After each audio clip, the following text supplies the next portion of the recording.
A major escalation has emerged in the ongoing United States-Iran conflict today, as President Donald Trump issued one of his most severe warnings yet, declaring that Iran has taken too long to reach a peace agreement and will now, in his words, have to pay the price.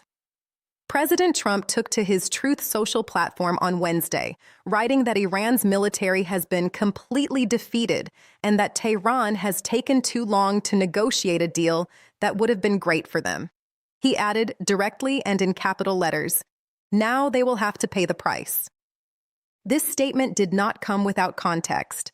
Trump's warning followed a direct exchange of strikes between the United States and Iran, triggered after he accused Iran of shooting down an American military helicopter.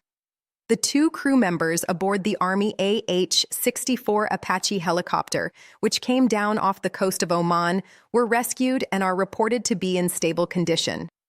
A U.S. official, speaking on condition of anonymity, told the Associated Press that the helicopter went down after colliding with an Iranian drone, though it remains unclear whether the collision was intentional. The strikes mark a significant escalation after weeks of sluggish peace talks following the April ceasefire. The conflict has now surpassed the 100-day mark.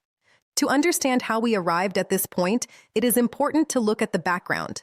The 2026 Iran war was initiated by the United States and Israel on February 28th of this year.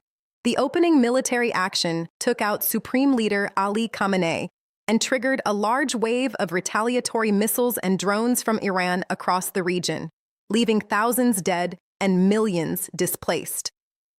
In early April, President Trump announced a conditional 2-week ceasefire with Iran, calling it a big day for world peace, and stating that discussions had progressed significantly, with a 10-point proposal from Iran forming the basis for a potential long-term peace agreement. That ceasefire, however, has since eroded.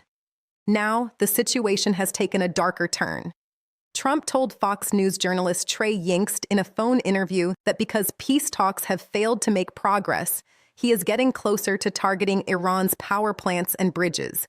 These would represent a significant expansion of military targets beyond what has been struck so far. Iran, for its part, is pushing back on the American narrative. Iranian officials accuse the United States of contradictory messages, frequent shifts in its positions and demands, and repeated violations of the ceasefire, arguing that Washington is the party undermining the peace process. The conflict is also spreading geographically. Jordan announced on Wednesday that it shot down 5 incoming missiles it said were aimed at its town of Azraq, roughly 100 kilometers from the capital Amman. The Jordanian armed forces confirmed the interception, but said there were no casualties or material damage. The international community is watching closely as diplomatic channels appear to be narrowing. With Trump's language growing sharper and military exchanges intensifying, the window for a negotiated settlement is under serious pressure.